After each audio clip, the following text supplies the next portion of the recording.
എന്താ അയാളെ വിചാരം? അയാൾ അടിമയാണല്ലോ. തടി ഒന്നുമില്ല. അഭിജിത്തിന്റെ വന്നിണ്ടവൻ? എനിക്കറിയില്ല. എനിക്കറിയില്ല. എന്താ സംഭവം? നീ അവനായിട്ട് വഴക്കുണ്ടാക്കി ഇതെന്താ പെട്ടിയോ? നീ അവനായിട്ട് വഴക്കുണ്ടാക്കി വന്നതാ? ചേച്ചിയമ്മയ്ക്ക് അവന്റെ കാര്യം മാത്രം അറിഞ്ഞാൽ മതിയോ? എന്നെ പറ്റി ഒന്നും ചോദിക്കാത്ത? ഞാൻ എത്ര ദിവസം ഇഷ്ടപ്പെടുന്നു വരുന്നത്? നിന്നെ പറ്റി ചോദിക്കാനാണ് അപ്പൊ ഞാനിത് നിക്കണത്. അവനെ കുറിച്ച് ചോദിക്കൊന്നും വേണ്ടേ? എന്തുണ്ടായി? കല്യാണം കഴിഞ്ഞ് 3 മാസം ആകുമ്പത്തിന് അവനായിട്ട് തെറ്റിയ ഇതെന്തൊരു ഡ്രസ്സുകളാ? അവനേറ്റോ അതോ അവന്റെ അച്ഛനേറ്റോ അമ്മയേറ്റോ? ആര് തെറ്റിയതിപ്പോ? അയാള് ശരിയില്ല, അവിടെ ആരും ശരിയല്ല. എന്തുണ്ടായി? ഞാൻ എന്താ ഒരു അടിമയാണോ? ഏതൊരു അങ്ങോട്ട് നിൽക്ക്, ഇത് ചെയ്യ്, അത് ചെയ്യ്, അത് ചെയ്തില്ല, ഇത് ചെയ്തില്ല. എന്റെ പൊന്നു മോളെ, ഈ വീട്ടിലത്തെ പതിവാവില്ല ചിലപ്പോ. അവിടെ വേറൊരു തരത്തിലുള്ള ശീലങ്ങളും കാര്യങ്ങളും ഒക്കെ ആയിരിക്കും. നമ്മൾ വേണ്ട ഒന്ന് അഡ്ജസ്റ്റ് ചെയ്തൊക്കെ നിൽക്കാൻ. അഡ്ജസ്റ്റ് ചെയ്യാനൊന്നും പറ്റില്ല. എന്നെയും കൂടി മനസ്സിലാക്കണ്ടേ? നിന്നെ എന്താ മനസ്സിലാക്കാൻ? അവരിഷ്ടത്തിന് എന്താ ഞാൻ എന്താ പേക്കൂത്തു കളിക്കാൻ പോവാണ് അവിടെ? എനിക്കത് പറ്റില്ല. ഒരു മര്യാദക്ക് വേണ്ടേ? അവരുടെ കാര്യങ്ങൾ മാത്രം ഞാൻ എന്ത്? എനിക്കിങ്ങനെ അനുസരിച്ച് ജീവിക്കാനൊന്നും പറ്റില്ല. എന്നിട്ട് നീ എന്താ തീരുമാനിച്ചപ്പോ? ഞാൻ ചേച്ചിയമ്മയുടെ അടുത്തേക്ക് പോന്നു. എന്തിന്? ഞാൻ പിന്നെ അവിടുന്ന് ഇറങ്ങി എന്റെ വീട്ടിക്കല്ലേ വരിക. ചേച്ചിയമ്മ എന്നെ സ്വീകരിക്കില്ലേ? എവിടുന്ന്? എങ്ങനെ? നിന്നെതിനാണോ പറഞ്ഞയച്ചത്? നീ എന്താ ചിരിക്കേ? നിനക്കിത് കുട്ടിക്കളിയാണോ? അശ്വതി, നീ എന്തീ പറയുന്നത്? കല്യാണം കഴിഞ്ഞ് 3 മാസം ആകുമ്പോഴത്തേനും കെട്ടിയവനായിട്ട് തെറ്റിപ്പിരിഞ്ഞതേ എന്ത് കാര്യത്തിനാ നീ അവനായിട്ട് തെറ്റിയത്? അതെന്നെ ഭരിക്കുന്നതിന്. നിന്നെ ഭരിക്കുന്നതിന് എന്താ അവൻ പറഞ്ഞു ഭരിച്ചത്? അവന്ന് കേക്കട്ടെ. എന്റെ ഫ്രണ്ടിന്റെ കല്യാണത്തിന് വിട്ടില്ല എന്നെ. ആ ഒരു കുടുംബത്തിൽ കല്യാണത്തിന് പോണെന്ന്. ഇതാണോ ഇപ്പൊ ഒരു ഭരണം? ഇതാണോ ഭരണം? എന്താ നീ ഇങ്ങനെ? നോക്ക് അശ്വതി, നമുക്ക് അച്ഛനും ഇല്ല അമ്മയും ഇല്ല. ആകെയുള്ള കാരണന്മാരാശ അവരാരും നമ്മളെ അടുപ്പിക്കൂല. ചേച്ചിക്ക് കിട്ടുന്ന ഈ ചെറിയ വരുമാനം കൊണ്ടാണ് നിന്റെ കാര്യങ്ങളും ഇപ്പൊ നിന്റെ കല്യാണവും കഴിഞ്ഞ് പറഞ്ഞയച്ചത്. എന്റെ മേത്തുള്ള ഈ ഭാരങ്ങളൊക്കെ ഞാനൊന്ന് ഇറക്കി വെച്ചേ ഉള്ളൂ. നീ ഇങ്ങനെ ഒന്ന് പറഞ്ഞ രണ്ടാമത്തതിന് അവനെ ഉപേക്ഷിച്ചതേ ഇതുപോലെ പെട്ടി കൊടുത്ത് വന്നാലുള്ള കാര്യം എന്താ? ചേച്ചി അഭിജിത്തിനെ വിളിക്കട്ടെ? വേണ്ട, വീണ്ടും ആ വീട്ടിലേക്ക് ഞാൻ പോവില്ല.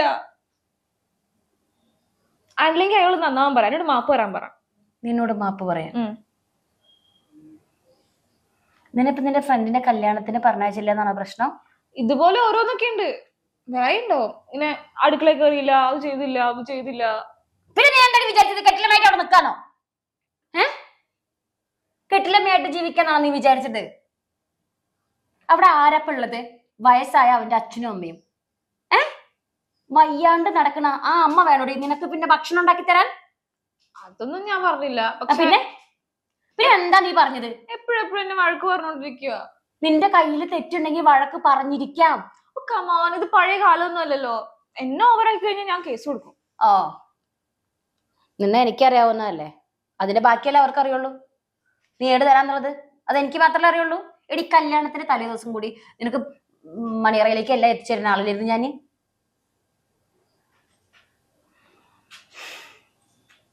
അശ്വതി മോളെ, നീ ഒരു കാര്യം മനസ്സിലാക്കണം. ഞാൻ നേരത്തെ പറഞ്ഞത് നിന്നോട്, നീ അതൊക്കെ എങ്ങനെ ക്ഷമിക്ക്. നമുക്ക് അച്ഛനും അമ്മയില്ല. എങ്ങനെയൊക്കെ കഷ്ടപ്പെട്ടാണ് നിന്നെ വളർത്തി വലുതാക്കി പഠിപ്പിച്ച് ഇപ്പതാ നല്ലൊരാളെ കൊണ്ട് കല്യാണവും കഴിപ്പിച്ചു. എന്നിട്ട് നീ ഇങ്ങനെ 1ഉം 2ഉം പറഞ്ഞ് വന്നാൽ എങ്ങനെയാ? ഇതിന് വ്യക്തമായിട്ടുള്ള കാരണം എനിക്ക് അറിയാവുന്നത് കൊണ്ടാ ഞാനിങ്ങനെ പറഞ്ഞത്. എന്നെ വിളിച്ചിരുന്നു അവൻ. നീ വാശി പിടിച്ചതും പോവാൻ പറ്റില്ല എന്ന് പറഞ്ഞതും എല്ലാം അവൻ എന്നോട് പറഞ്ഞു. ഏതോ മുള്ളിയാ തെറിച്ച് ബന്ധമുള്ള കല്യാണത്തിന്, അപ്പൊ അവരുടെ അമ്മായിയുടെ മോളുടെ കല്യാണമല്ലേ അതിനും കുറച്ചും കൂടി പ്രാധാന്യം. എന്റെ ഫ്രണ്ട് അല്ലേ?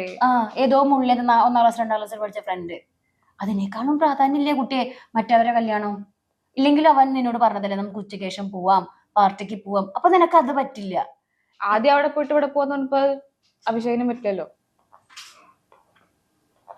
അതെ, ഒക്കെയും ഒരു അണ്ടർസ്റ്റാൻഡിങ് വേണ്ടേ? ഏ രണ്ടുപേരും ഇങ്ങനെ എന്താ കണ്ടിക്കണേ? ഇത് എന്നോട് മാത്രല്ല, അവനോട് പറ. അവനെ വിളിക്ക്, ഫോൺ ചെയ്തിട്ട് അവനെ വിളിക്ക്, എന്നിട്ട് വരാൻ പറ.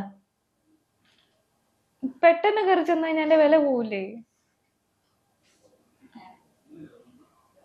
ആദ്യം സ്വയം വില ഉണ്ടാക്കണമെങ്കിലേ നീ നല്ല മര്യാദയോട് കൂടിയിട്ട് ആ ഫാമിലിയിൽ പെരുമാറണം. ഇത് പണിയെടുക്കില്ല, എന്നാ പഠിക്കോ അതുമില്ല, ഏറെ നേരം സിനിമയും സീരിയലും ഈ ഫോണും നോക്കിയിട്ട് അങ്ങനെ ഇരുന്നിട്ട്. അവൻ്റെ അമ്മയല്ലേ നിന്റെ ഡ്രസ്സ് അടിവസ്ത്രം പോലെ അലക്കി തരുന്നത്? വാഷിംഗ് മെഷീൻ അല്ലേ?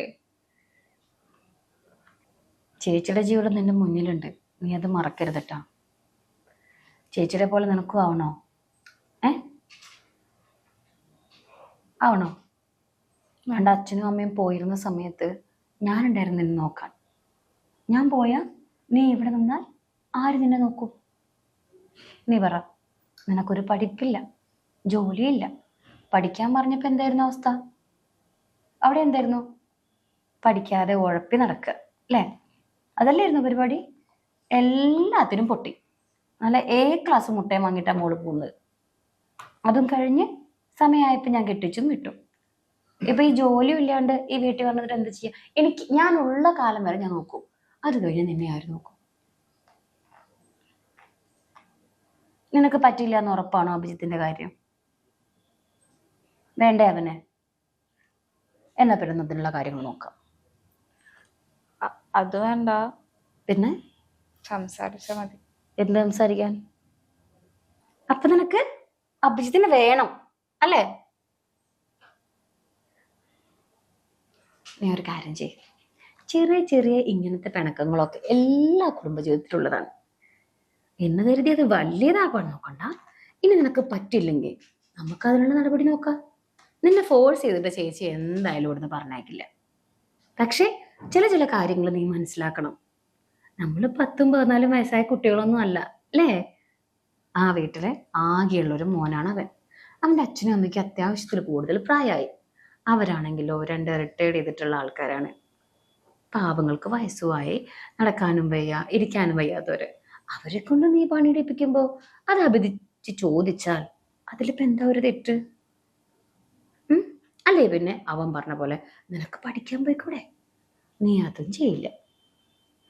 ഉള്ള മാസികകളും വായിച്ചിട്ട് ഈ TV-യിലേക്ക് നോക്കിയിരുന്നിട്ട് മോശല്ലേ മോളെ? സീരിയലാണോ നമ്മുടെ ജീവിതം? ടിക്ടോക്കാണോ നമ്മുടെ ജീവിതം? ഇൻസ്റ്റയാണോ? ഇനി ഒരു കാര്യം ചോദിക്കട്ടെ, നീ ഇൻസ്റ്റയിൽ റീലും കാര്യങ്ങളും ഒക്കെ ഇടുന്നുണ്ട്. ഇതെപ്പോഴെങ്കിലും അഭിജിത്ത് തടഞ്ഞിട്ടുണ്ടോ? ഇല്ല. നിന്റെ ഇഷ്ടത്തിന് നിന്നെ എപ്പോഴെങ്കിലും അവൻ കൊണ്ടുപോകാതിരുന്നിട്ടുണ്ടോ പുറത്തേക്ക്? ഇല്ല. അപ്പൊ പിന്നെ എന്തിനാ ഈ മുൻകോപം ഇങ്ങനെ കാണിക്കണേ? ഞാൻ സംസാരിക്കാം. ശരി, ആദ്യം പോയിട്ട് അവനെ വിളിക്കും, എന്നിട്ട് നീ ഒന്ന് സംസാരിക്കും, എന്നിട്ട് വിളിക്കാൻ വരാൻ പറ. ചെല്ലേ, പോയിട്ട് ഡ്രസ്സൊക്കെ മാറ്റും.